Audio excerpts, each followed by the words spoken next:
Hello guys! Hello! This is for Aries. Aries, welcome dito sa aking channel. Kapalaran 888 Aries, this is general. So, love, relationship, reading, and spiritual. Nandito na guys. So, please connect your intuition sa lahat ng barahan na lumalabas dito sa aking channel. So, Aries, tingnan natin kung ano pa ba ang mga messages na kailangan nyong marinig for the rest of 2025. Okay, this is for Aries. Please like, share, and subscribe sa mga bago nating subscribers, ay sa mga bago natin na manonood. Dun sa mga dati kang subscribers, thank you sa lahat ng pag-support nyo, Aries. Okay, it's number 6 and number 4. This is 10. 6 plus 4 is 10. Nakikita ko sa'yo dito, may mga babaeng Aries dito. So, this one is for the woman, girl, na Aries.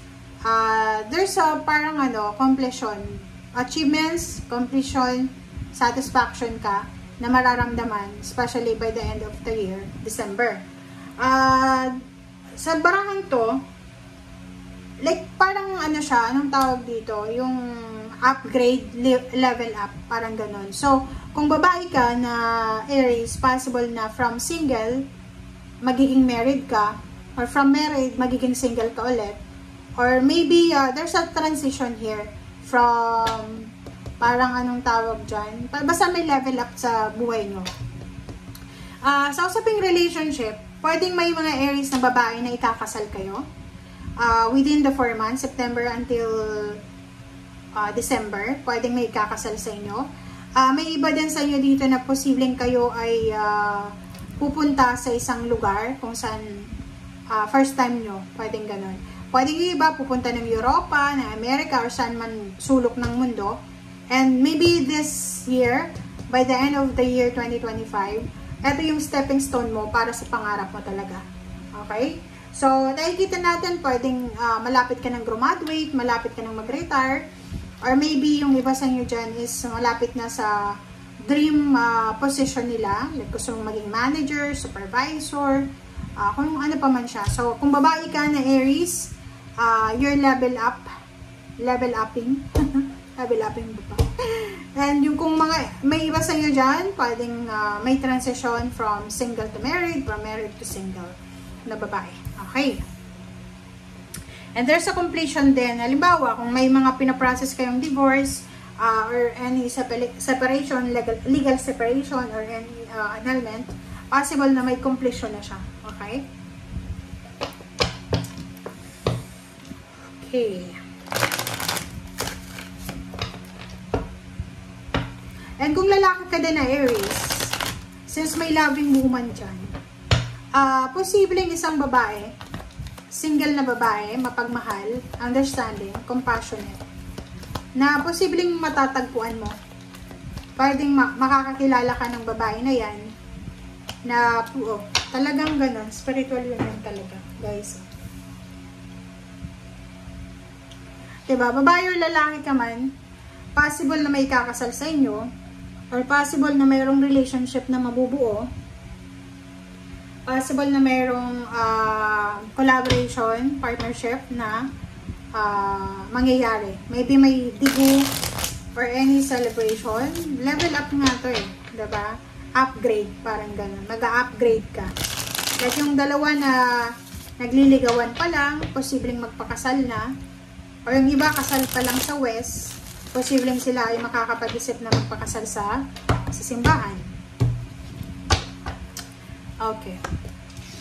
First card mo dito is 9 of Wands, 7 of Cups, and 8 of Pentacles, and 8 of Wands. Sa ilalim mo is the Sun. Kunin natin tong the Sun.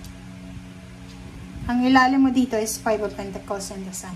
So, Aries, doon sa mga Aries na posibleng matagal kayong namroblema sa pera, may mga losses, nawala ng pera, nanakawan, na scam, mga Aries na unemployed for several months or years, lahat ng pagsisikap nyo, lahat ng pagtsatsaga nyo, sinasabi ng baraha, ay posibleng magbunga na. Lalo na dito, diba? The Sun and then 5 of Pentacles. Sinasabi ng baraha sa'yo, Aries, na parang ano ka, galing ka sa sitwasyon na nakakapagod.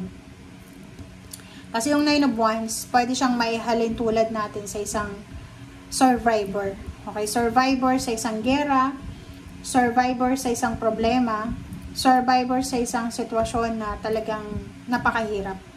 Okay, parang nasadlak sa hirap, nasadlak sa problema. Yung parang ano, ibinaon ka sa lupa ng buhay, parang ganun. That's a idiomatic expression, ha. Okay? So, dito sa 9 of Wands, sinasabi ng barahan na lahat ng sakripisyo, lahat ng pagod mo, ay may kapalit yan. Kasi kung makikita mo dito, there's an 8 of Wands. 8 of Wands is sudden magic, sudden, very fast movement. Isang napakabilis na offer, isang napakabilis na tulong ang posibleng matatanggap mo. Isang napakabilis na trabaho ang posibleng ibibigay sa'yo or i-offer sa'yo, papasukin mo. And that one will give you financial success. Kasi pwedeng nasa ganito kang situation eh. Pwedeng financially sobrang burden ka, sobrang scarcity yung pinagdadaanan mo. And this 4 months, September until December, the universe will grant all your financial wishes very fast siya. Pwedeng panalo to sa loto, or pwedeng ito ay winnings, sa kung ano man ang klaseng winnings. But, mostly, trabaho siya. Pwedeng may isang tao na tutulungan ka niya na makahanap ng trabaho, and yung trabahong na yan ay posibleng ma-resolve yung mga financial problems mo, na pwedeng maging rason na maging contented and satisfied ka. Okay? Right. So, Aries.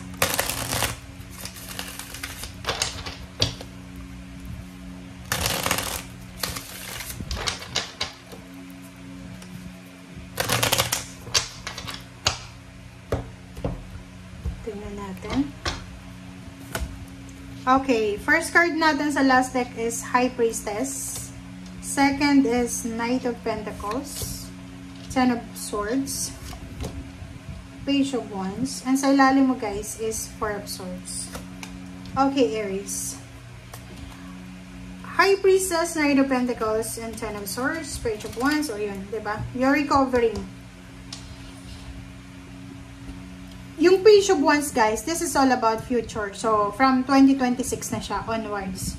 So, sinasabi ng bara sa'yo, Aries, na ikaw daw, ngayon na buwan na to, like, September, October, November, December, sa 4 months na yan, marami kang realization. Kumbaga, yun na nga, may pinagdaanan ka na 9 of Wands, na maybe few months ago or few years ago, na parang feeling mo, hindi ka mahal ng Diyos, parang feeling mo ikaw na yung pinaka mababa sa lahat ng tao dito sa mundo. But this 4 months na to, sa mga susunod na 4 months, marirealize mo yung hidden message ng past mo. Parang marirealize mo, bakit kaya nangyari yun sa akin? So, ngayon, malalaman mo, kaya pala nangyari yun because God is teaching me to be humble. God is teaching me to be hardworking. God is teaching me to love. God is teaching me to trust Him. Parang ganun. So, marami kang marirealize na pwedeng magdala sa'yo ng healing. Healing. Like, halimbawa, di ba, minsan may mga pinagdadaanan tayo sa buhay na instead na maging lesson natin, nagiging bitter tayo. Nagiging masamang tao tayo. So, dito sa barahan mo, yung realization mo dito, yung life-changing realization mo, ay maganda. Kasi, kung ano man tong marirealize mo ngayon, marami kang, kumbaga, acceptance na gagawin. Like, matatanggap mo siya. Matatanggap mo kung bakit nangyari yon, and willing ka na i-correct yung mga mistakes mo, and willing ka na mag-move forward to start over. Okay? So, nakikita ko sa'yo dito na you're at peace. You're calm. Diba? Nasa Four of Swords ka eh. Kalmado ka eh. Wala kang dapat katakutan or wala kang kinakatakutan. So, sabing Knight of Pentacles sa pera, nakikita ko sa'yo dito na relax ka. Kasi, ganun talaga eh. Pag alam mo ba na, pag tinanggap na natin talaga sa puso natin ang Panginoon, or tinanggap natin na talagang, eto yung eto yung binigay sa'yo ng Panginoon. Wala tayong mga hinahanap na mga nang wala sa atin. Talagang, kalmado yung buhay mo. So, nakikita ko sir dito, yung sobrang awakening, diba? Na parang, yung mga tao sa paligid mo, hindi nila marirecognize na ikaw yan eh. Parang maiisip nila si Aries, bigla siyang nagbago into the, like, human being na parang, hindi na ma-recognize kasi iba na eh. Parang sobrang bright mo, sobrang positive, sobrang inspiring ka na. Parang ganon. So, congratulations sa inyo. Talagang taking steps ka na eh. Level up ka na ngayon. Bago dumating yung 2026, nag-level up ka na. Okay? Thank you guys. Bye!